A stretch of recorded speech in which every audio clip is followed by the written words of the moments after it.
Hey everybody, welcome to Live in the Wellness Garden. I am your site manager, Andreas, and we have Nelly right there. We are clearing out one of the beds and we're going to talk about transplanting today. But before we do, I wanted to give an update specifically on one thing here, and that is the banana that we planted back in March. So let's go and do that. We'll do a little walkthrough of the garden right now. It is October. We are still feels like a jungle, which is amazing. A lot of these tall things are going to get cut down in the fall quite a bit, but for now we're letting them grow. These beautiful Tithonias right here. This is our main fertilizer species in the garden. It's an amazing plant. We're trying to plant it wherever we can to grow our own fertilizer. Pigeon pea, another one of our main fertilizer species. Love the pigeon pea. We're letting it go to flower. Well, hummingbird. Come in to say hi. The hummingbirds love it here. Anyways, look at this thing. You guys remember when we planted this? This banana plant is 7 months old. This one is 7 months old from a little tiny cutting that was probably about the size of this guy in here. 7 months old. Banana plants grow like crazy. Like absolute crazy. And this is probably the healthiest one I've ever grown. And so, like, I want to share with you guys what we did. Like, while transplanting this banana, because that is a topic of the video, we're kind of working on integrating the topic here. So how do we transplant this banana to get it to be so healthy, right? So a couple things. First of all, we gave it a head start, right? We made sure to give it, like, the nutrition it needed early on in its life, right? So when it comes to, like, fertilizing things, you don't really have to use anything specific as long as it has like the right nutritional balance and as long as it is, in terms of its origin and chemically speaking, organic. Slower release organic fertilizers that actually feed the soil and promote soil biology are way superior to things like Miracle-Gro.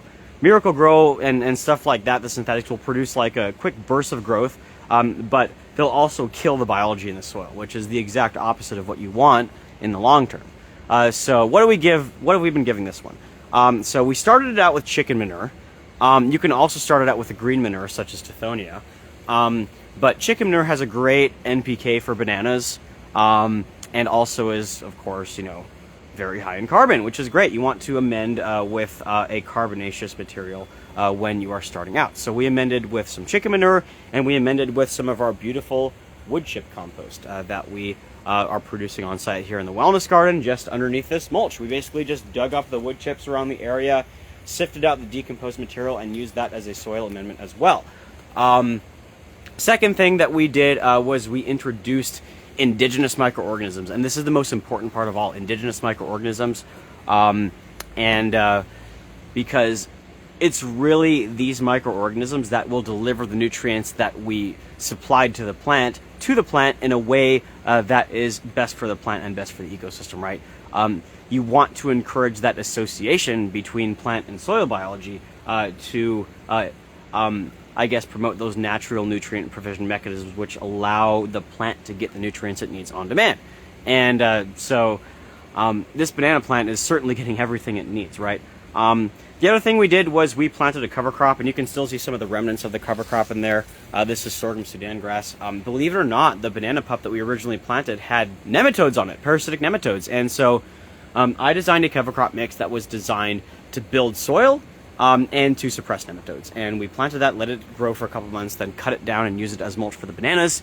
And it seems to have worked. I dug around the roots of the banana plant the other day and did not find any evidence of nematodes. And even if there are still parasitic nematodes on this plant, it is very healthy and they are not a problem, right?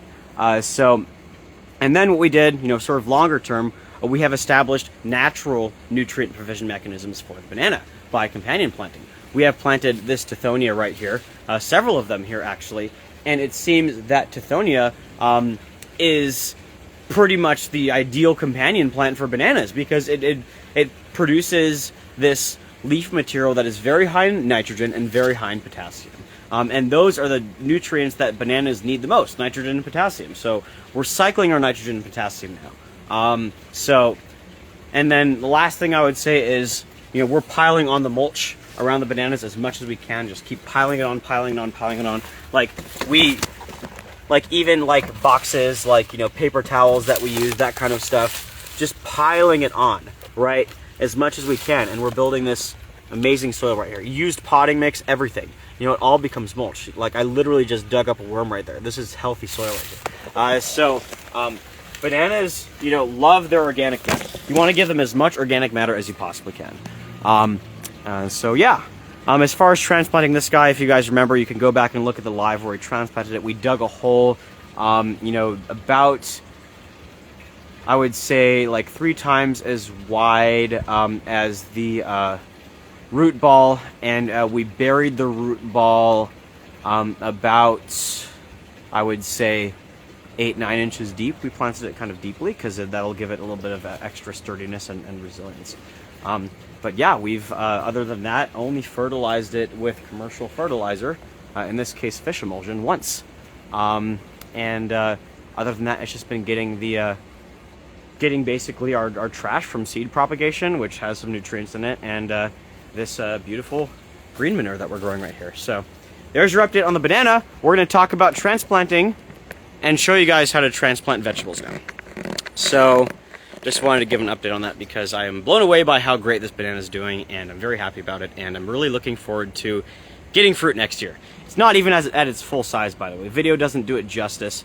But, you know, I'd say to the tip of that leaf right there, it's probably about 15 feet tall, and it still has about I'd say about, you know, it could get like twice as tall. The stem can, at least, but like overall the plant, you know, I'd say it still has 1/3 of its final height left before it fruits, which will probably be, my estimate is going to be June or July of next year. I think it's going to fruit around then.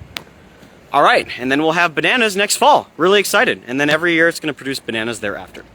We are going to be working in this bed today, clearing out the leftover plants. So we do have to take down the eggplants as well. But we're going to leave the walking stick kale in place. And I would say let's do lettuce and arugula. So let's transplant the lettuce in the rows with the walking stick kale, and we'll scatter in arugula in the other rows.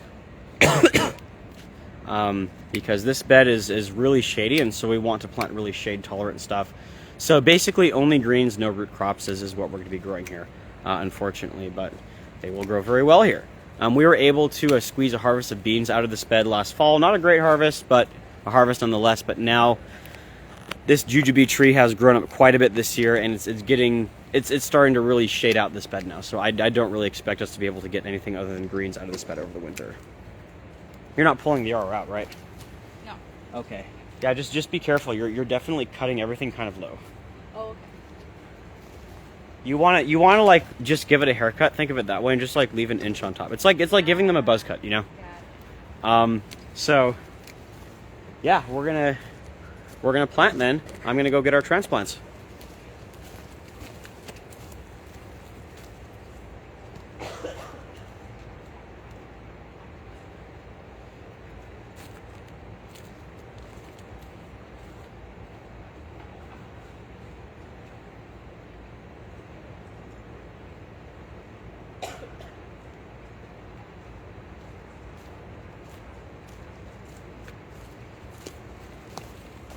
So these are soil blocks, something we've been experimenting with as we talked about in our previous live. We've had them in our germination table, and they are kind of falling apart, but we still have plenty to transplant, and the ones that stayed together look really, really healthy. If only this would focus. There we go. All right, so check this out. This is a soil block. You can see basically they're living up to their reputation. All the roots are growing through the soil block, and the seedling is really healthy, and we're not getting any issues with the plant being root bound at all. So this is a very happy transplant we can put in. And now that the weather's cooling off, they're doing a lot better, because before it's been too hot, and I haven't been that happy. So yeah, we'll cut down the eggplants. And so this is how we reset our beds. We basically just cut everything down, like all of our green manure and whatnot, and all of our crop residues, and we apply them as a mulch and feed the bed back. We don't uproot our plants because that takes the soil biology with it. And we don't compost things separately because, you know, that's just extra work. Why not just compost it in place? And unless we have like some major disease issue, then we're going to compost everything in place. Let's save these yarrow seeds as well. Okay. 'Cause I want to plant some more yarrow elsewhere. Yarrow is another great green manure regrow. That goes into our Jadam liquid fertilizer. And becomes more food for the soil. So yeah, Nellie's cutting everything back right now, and you can see our walking stick kale that we had before is resprouting. We're going to get multiple stalks this time out of it, and so we're going to increase our harvest even more. Walking stick kale is awesome. I really love that plant. Yeah, we got our lettuce. We're going to be transplanting in lettuce today, and if we have time later, we are going to also be doing onions in one of the sunnier beds around the area. And really excited to grow onions. So I think we'll be doing that with the cassava, and then maybe we'll do garlic in the smaller beds. It's just about time to plant garlic. Fall planting time. So I'm gonna go get some tools we can use to open up these rows.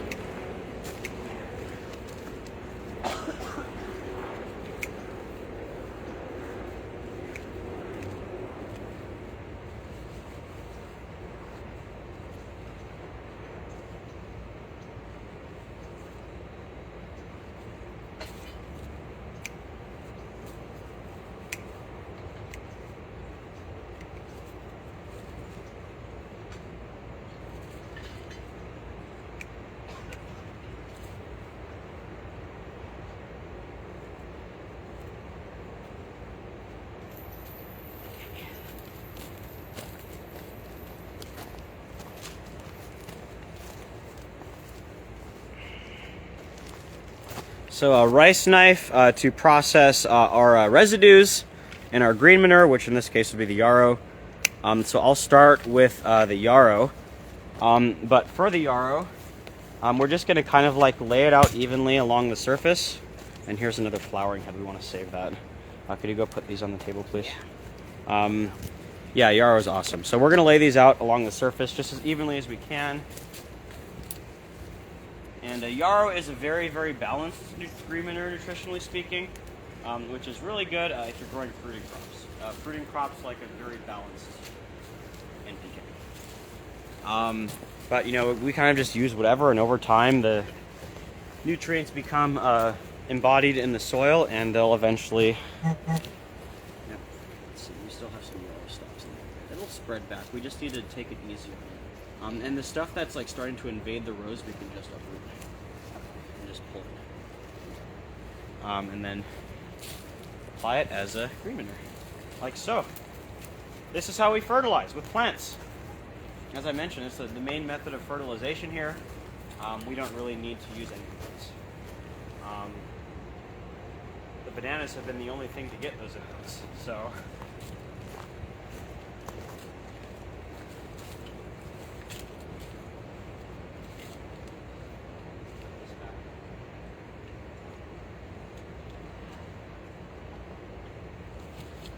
All right, some more yarrow. And I kind of like to use this rice knife to pick up the material.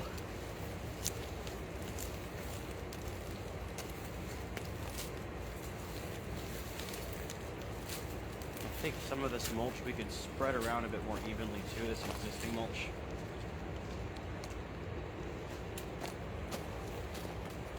And that, yeah, everything that's in the beds basically should get cut down. I do want to put some chard in there too, but I'm not sure how good our chard seedlings are right now. But yeah, our JLF bucket is nice and full, so we're not going to add any JLF. Yeah, I think we'll start to open up the rows, and this one is in the middle is definitely a bit, needs a bit more mulch, so let's transfer some of it.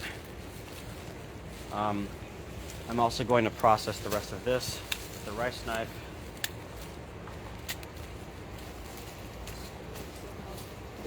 What's that, the soil? Uh-oh. Sorry about that. This thing gets a bit wobbly sometimes.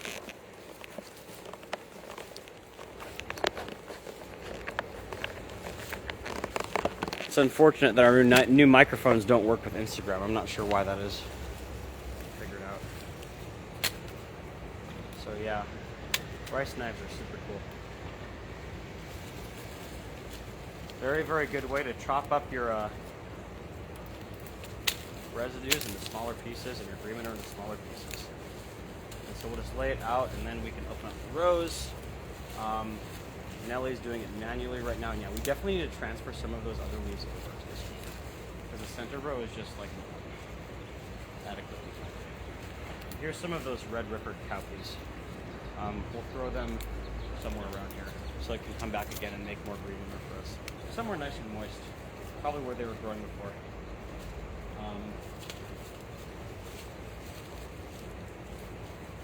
That's looking a bit better.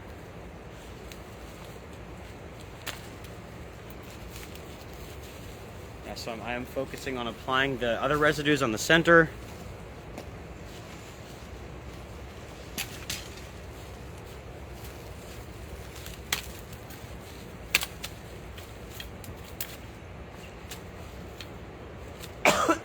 Yeah, the soil looks really good in here. A lot of worms. It's a great sign. What kind? Really fat worms? Yeah. They're probably the invasive jumping worms, or the crazy worms. Those ones get really thick. And they're problematic for our local ecosystems, but I don't think they necessarily have any negative effects in the garden. So I'm not worried about them here. You know, we're not out in like an oak woodland, so. So this is another great tool. I really love. I really love this hula hoe for resetting beds, because you can open up space very easily without having to bend over. And I hate having to bend over because I have lower back problems. Tools make your life easier. And so I only want to bend over when I'm transplanting. I'm not going to bend over.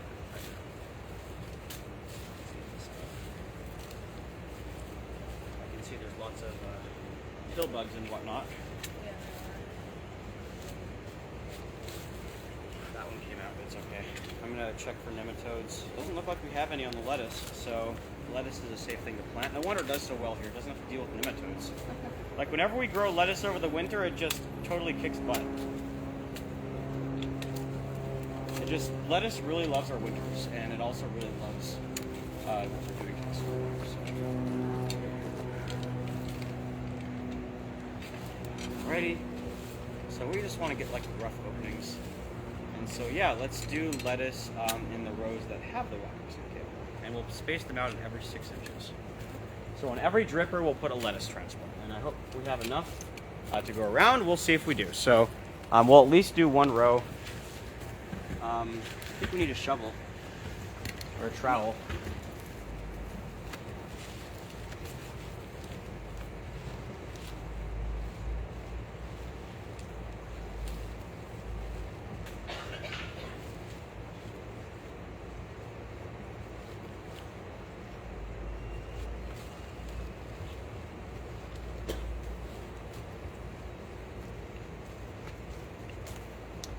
Handy dandy trowel. I prefer hori knives, but trowels are cool too.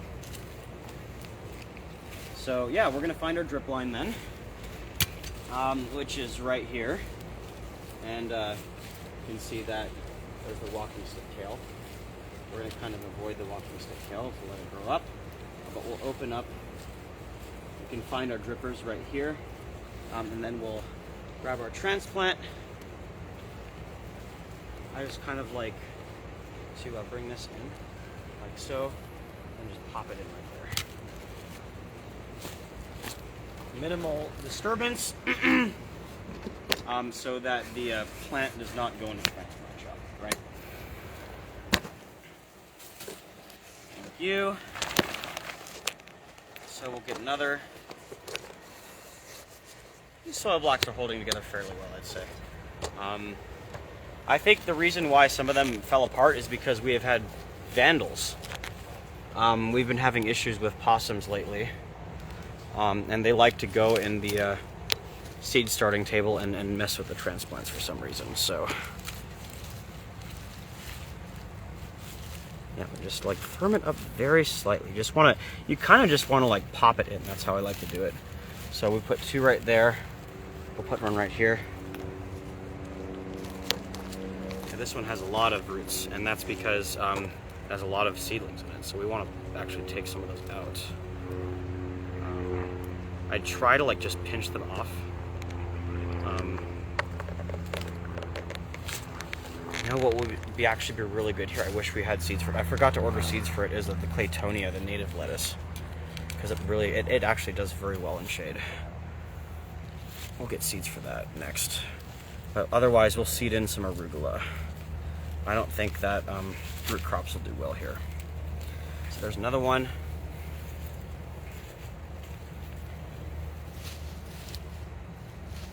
We have another spot right here next to the dripper. So we'll do a row of, I think we can do 1 row of lettuce here. And then we'll do something else in the rows. I think 1 row of we might be able to do beets. I know beets can handle some shade, but probably not this time of year. So I'd want to do beets somewhere else.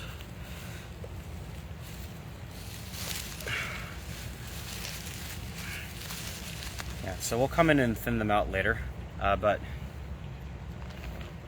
the soil blocks, and these are the ones we started in that other live, by the way. So I'm definitely a fan of the soil blocks. I want to keep using these. Keep planting them. There's something. And I wish you guys could smell the soil right now. It's just intense. It is so intensely humic. It smells so good. I love the smell of fresh, healthy soil. There's nothing like it in the universe. You can smell that you're doing a good job. You know, a gardener should be able to smell that they're doing a good job.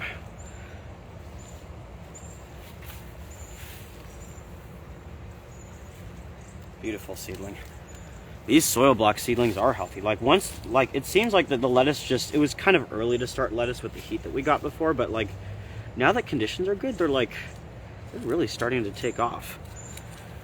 You know, I do like to push it in terms of my seed starting and transplant times, so that could explain the limited success. But yeah, every 6 inches we're doing one. Yeah, this one's only 1, and it has a great, well-developed root system. And that's a cool thing too. You can step on this mulch in the interrows. It will compress it down, and it's actually a good thing that you're compressing it a bit, because that way it won't be as fluffed up. If it's too fluffed up, then your seedlings can get choked out a little. But you know, all this amazingly healthy soil that we have has been from well over 1.5 years of regenerative gardening techniques. It really makes a huge difference.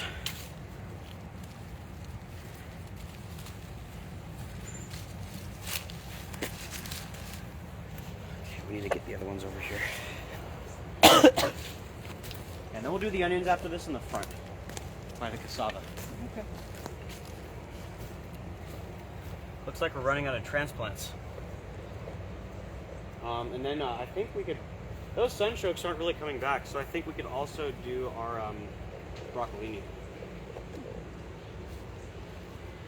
This one kind of got messed up, but it's okay. I think we have room for just 1 more, so this will work out. The char didn't do great for some reason. I'm not sure why. But yeah, we'll do 1 more right here.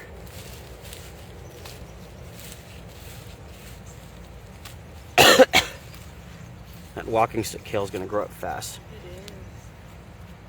Yeah, once it recovers, it'll grow up. There's an old eggplant stem right there. We might need to cut that out a bit more. Do you have the shears? Yeah. So I'll show you guys how I cut out old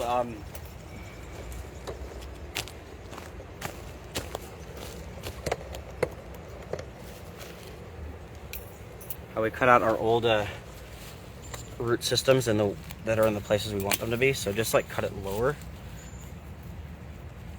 We want to leave as much of the root system in the ground as possible, so I'll just cut out the crown that's in the spot where I want to plant, and the rest of the root system will kind of fertilize. I do want to take some of it up to check for nematodes though. Oh yeah, that's definitely That's root knot nematodes. So in the next season, we're gonna put marigolds in here. Lots of marigolds in with everything. Yeah, so those root knot nematodes are menaces. And we'll need to do more JMS treatments, and I need to get some like fresh, good biology for it. This one was a bit tricky, but we got it in. Just want to make sure that it's stable in there and don't press it down too hard. All right, that's transplanting our lettuce. I think these charred seedlings are not salvageable. We're gonna get rid of them. But I want to experiment with reusing the old leaf mold, or the old mix that we use in our transplants. Oh, hey, ladybug.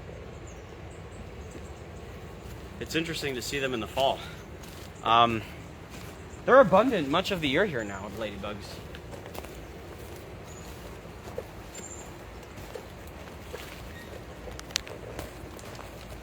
But yeah, we will be doing a big chop and drop on Saturday. I have some folks coming who are going to be doing a workshop, and then I'm going to show them how to manage biomass.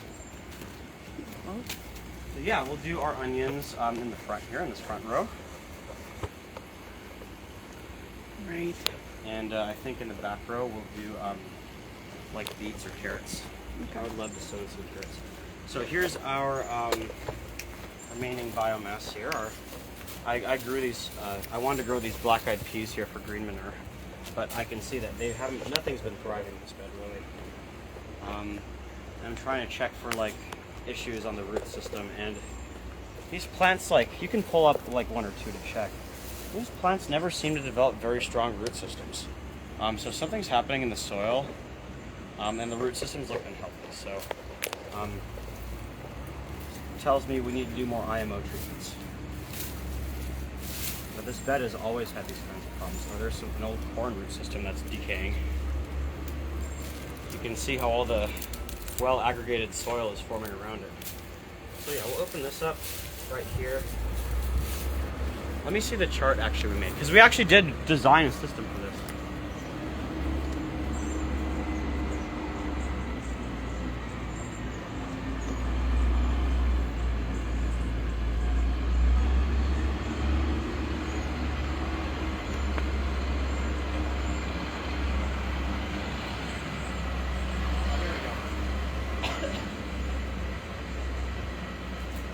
Yeah, we're gonna do onions and spinach. So we'll do an onion every 6 inches, and then in between we'll do a spinach. We'll seed in spinach. All right.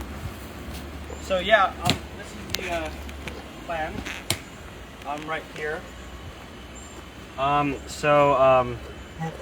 We were going to do the center row with celery and chamomile, and the other rows with spinach and onions.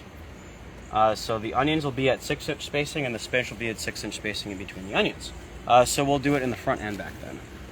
And I think we'll kind of pop in the celery here around the turmeric and cassava. And we're probably going to need to cut the cassava back pretty soon. Once the celery starts to grow up a bit more and demand light, then we'll cut back the cassava, probably to about here. And then we'll leave the cassava in and harvest it next year. Okay, so yeah, we'll open up these rows then. And yeah, that's definitely one of those, the jumping worms or whatever, the crazy worms. You can see how it's like kind of crazy. Mm-hmm. And again, I don't think it's having a negative impact on like our crops necessarily, but it is an invasive species. Let's straighten this out.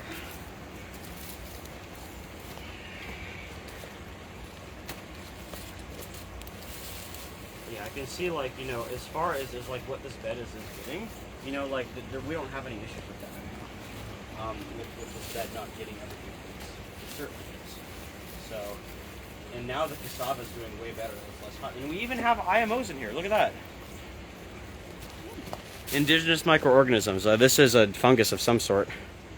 Come on, zoom in. Yeah, this is a fungus of some sort, and we want to see that. We want to see those organisms in the bed, because that's what we want to encourage. We want to encourage that life, that diversity of indigenous microbiology.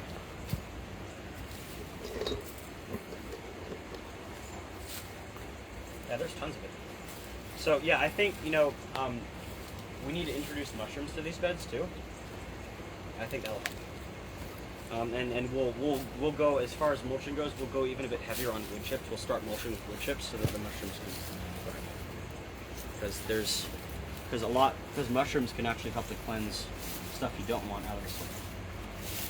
So we'll pile this up around here a little bit. Open up this front row right here. Hopefully it doesn't get too hot. And then this is where onions and spinach are.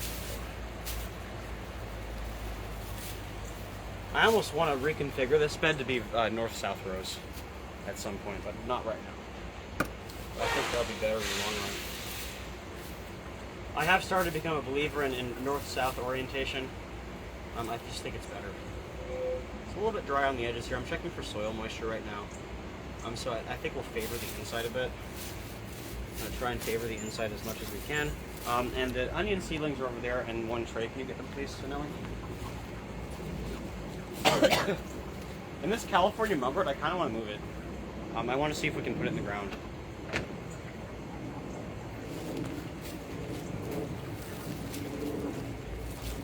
So we'll do the onions, and these are onions, by the way. I need to get the tongs for these. Oh, yeah.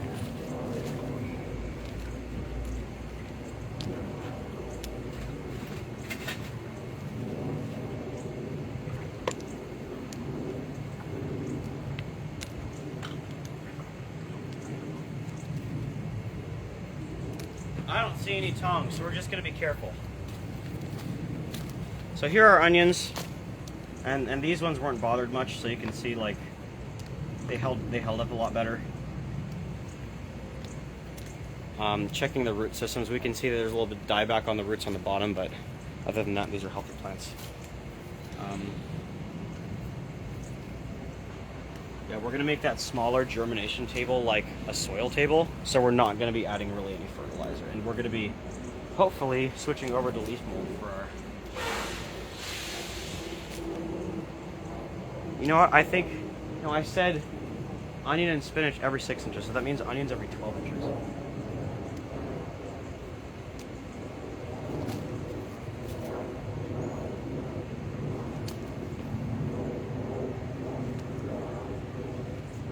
And like, we can always follow up with more stuff in the gaps too, like...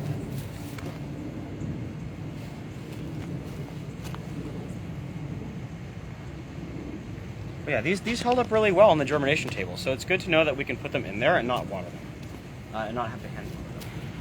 I don't like hand watering. I think it's a waste of time.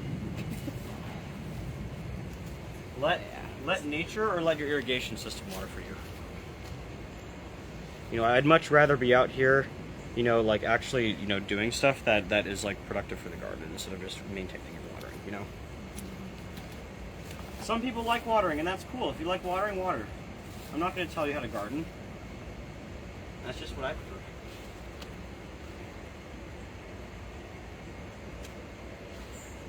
Yeah, and so I think we can try putting a radish in between each one then.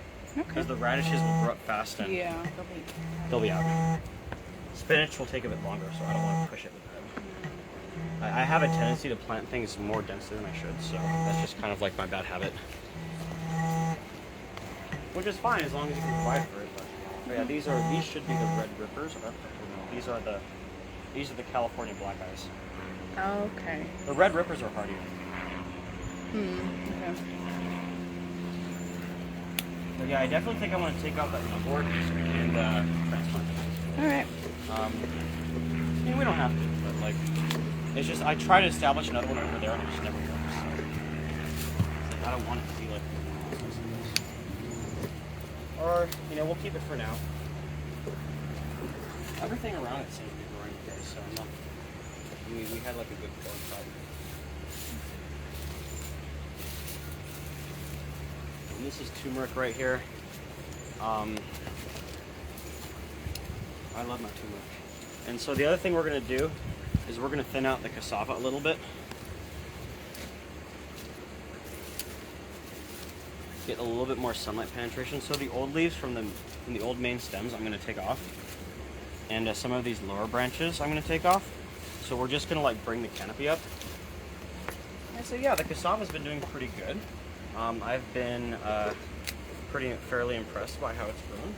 But I think that for our climate, sunchokes are probably a much better option. So you can see like how when I'm pruning it, I'm then increasing the sunlight penetration to the understory, and the cassava does not mind pruning in this manner, while still allowing the cassava to have a nice canopy where it can capture enough sunlight to provide for itself.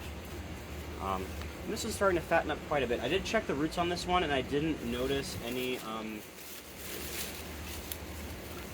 I didn't notice much development of like, you know, tubers yet, but, you know, hopefully now that we're in short days, the tubers are going to start forming, because cassava is supposedly a short day plant. So like certain kinds of onions and whatnot, that's when it'll form its tubers. So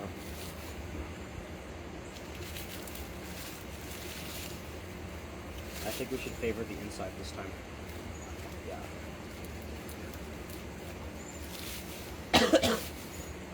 So we'll kind of pile up mulch around the cassava and turmeric.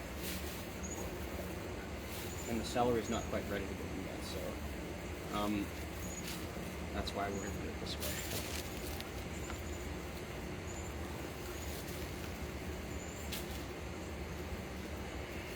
So we're just going to lay these out, and then we're going to pop them all in.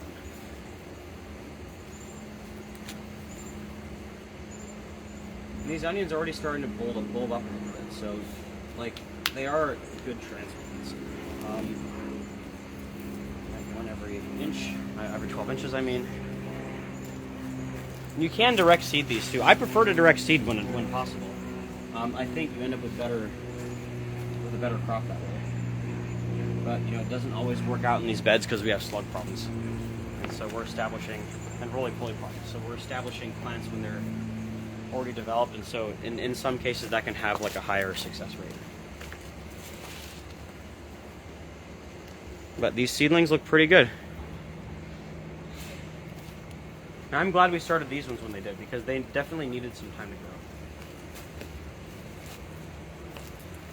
But you know what, let's shift these onions over one. Because we want to give more space between the onions and the mugwort. I don't want to remove the mugwort because it's native, and it is a great insectary, so. Oh, okay. So there's another spot right here we can do it. So yeah, we'll pop these guys in now. Just like we did with the lettuce, except with the onions, we're going to plant them a little bit deeper, so that they have more space to form bulbs. And we grew onions last season, and they were amazing. We got this one onion that was just massive.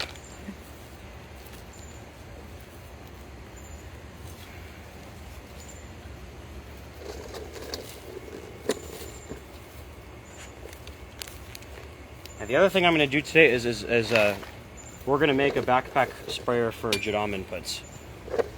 So I'm actually going to be, after this, after I talk to PPM about some stuff, I am going to be modifying this backpack sprayer that we bought to work with Jadam inputs, to work with our microbes, to work with our liquid fertilizer, and what have you.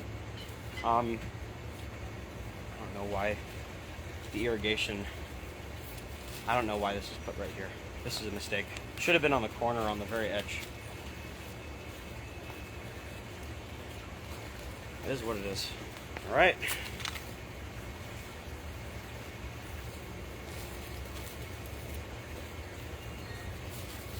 And so we will firm it up a bit. We want to have the shoot tips above the soil, and we want to make sure that the bulbs are beneath the soil.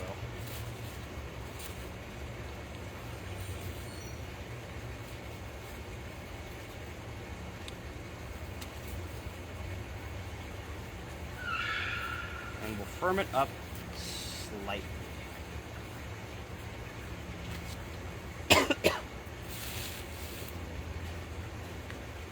All right, I'll get started on the other side. And we still have plenty of onion transplants we can put other places, so that's cool.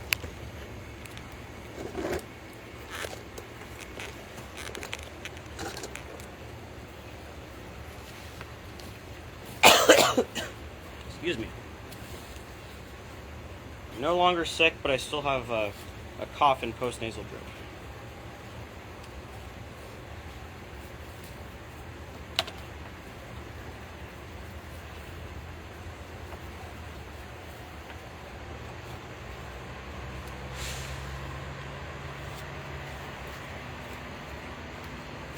You can also start onions in just like flats, where that you just fill with potting mix and then pull them out and put them back in. That's probably an easier way to do it, especially if you let them grow up a bit more before you plant them. But we're trying the soil blocks, and so far I'm pleased.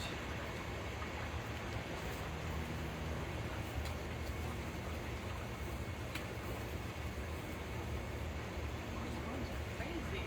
That's why they call them crazy worms. Yeah, they just show up. I mean, like, you need to have worms in your beds. So Yeah. if you're doing veggies, worms are a must. I do wonder sometimes if they damage the plants. I should probably research that a bit more. But there's no getting rid of them. There's basically no getting rid of them. So I found like an acorn in here or something. Well, I don't think it's an acorn. I mean, we would, if there were acorns in this bed, we would see oak trees coming up. Oak trees are amazing. I'm going to have the pleasure of installing an agroforestry system soon, hopefully, which is going to be awesome.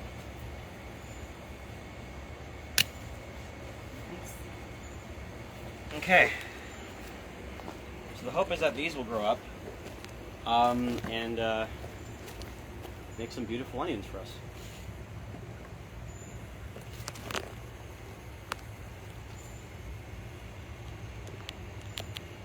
There we are. How are we doing on time? It is. Let's see. It's 10:14. 10:14. I think we can end it here. There's not much else we can do. Okay. All right. Because we got lots to do. So, thank you for joining us today, everybody. And remember, you can use the Ask a Master Gardener feature on our website if you have any questions. And I will answer your question for you. If you have anything that you want to know about your garden or if you need help with something. Thank you for joining us today. See you guys next week. See you guys next week. I think we're talking about aquaponics. We are doing that this month. I can't remember this offhand. I have information overload. Let's see. What are we doing next week? It's on the Instagram. It is on the Instagram. The calendar's on the Instagram. I look at it all the time, but I somehow can't remember. It's starting a mushroom bed. Oh, starting mushroom bed. Yeah. So we'll either do that next time or the following time, depending on when we get our mushrooms in. I'm having the folks in the office order some mushrooms for us. I was gonna have them just order one bag of spawn, but I think we should do several to establish oyster mushrooms and all of it. We're doing Italian oysters, and we also have wood chips coming in soon. So like our transplants will be establishing. We're gonna try and do as many transplants and seeds as we can now, establish them. Then we introduce the mushrooms, wood chips, and hopefully that will help with the nematodes. So that's the idea. All right, thank you everybody. Have a great day. We'll see you next week at 9:30.